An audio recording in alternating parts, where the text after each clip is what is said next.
Lepo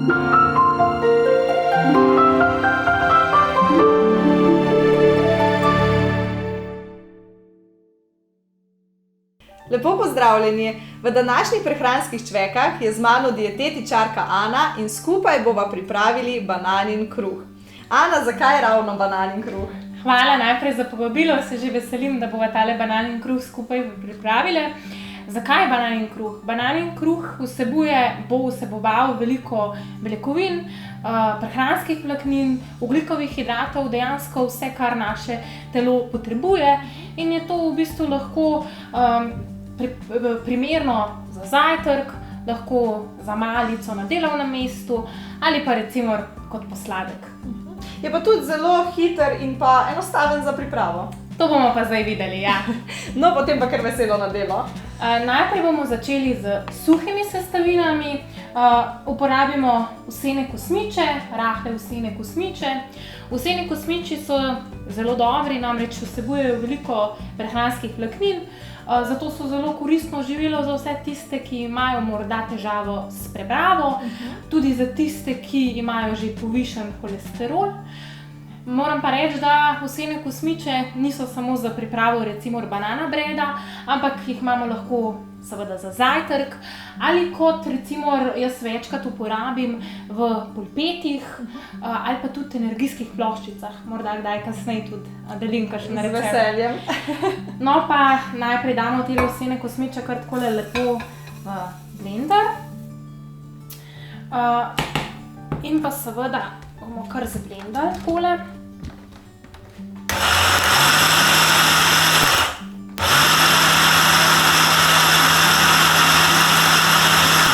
Do dobro zblendamo.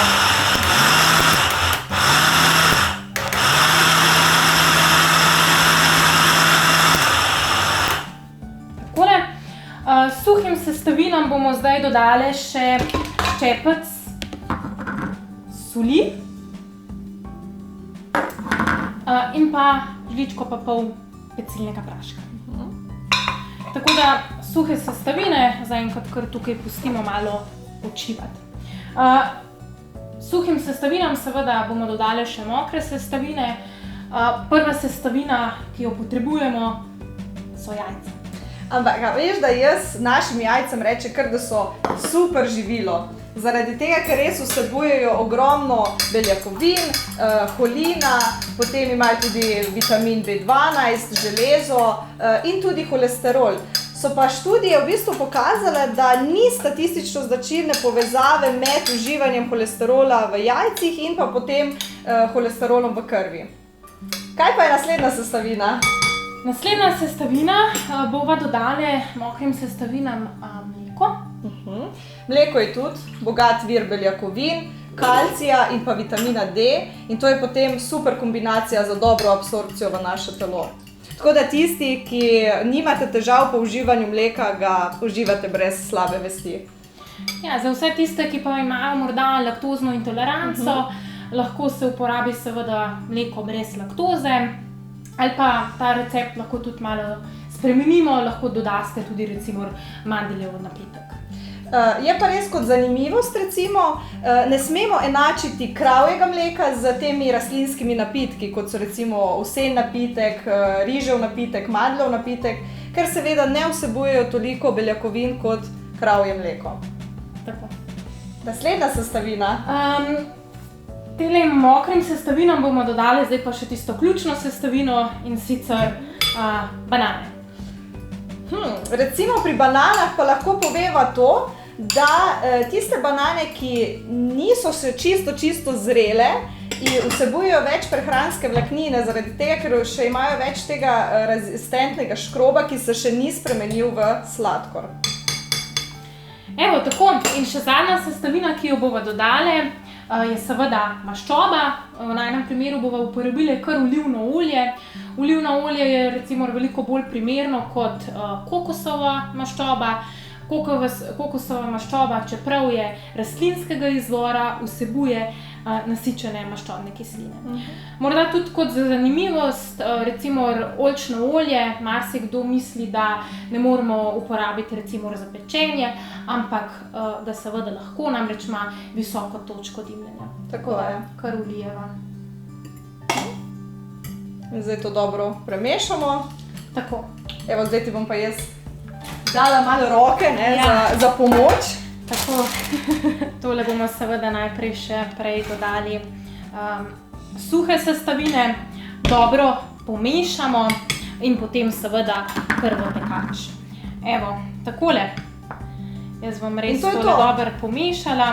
Ja, dejansko samo to še skupaj zmešamo in je naš banana bread potem pripravljen.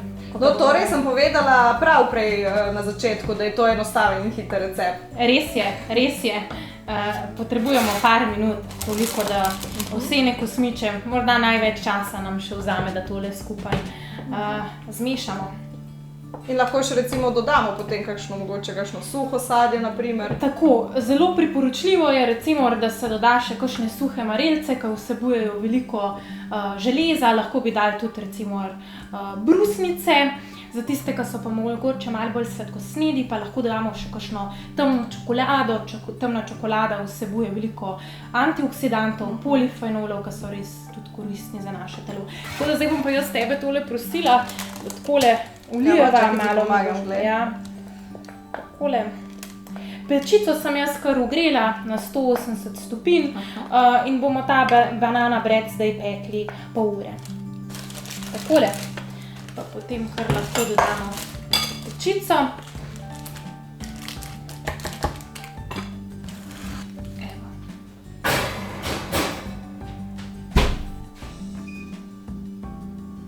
Takole, po pol ure smo tale banana bread vzeli iz pečice, zdaj pa predlagam, da ga narežemo. V redu, bom kar začela. Zelo diši. Zdaj, da to živilo še malo bolj uravnotežimo, bi lahko dodali recimo še skir. Jaz sem tukaj zdaj pripravljen skir. Skir vsebuje tudi veliko beljakovin, tako da ko dodamo skir, bomo še dlje časa lahko ostali siti. Ti kar lepo serviri. Res zelo dobro diši in tako, zelo je taka lepa konsistenca. Ja, skir lahko dodamo, lahko bi si tudi namazali recimo, tako da to je res potem tak primer za zajtrk recimo. Ana, hvala, ker si z nami delila tale recept. Najboljše, da kar poskusva. Če pa želite še več takšnih receptov, pa nam kar pišite. Dober tek in se vidimo. Hvala.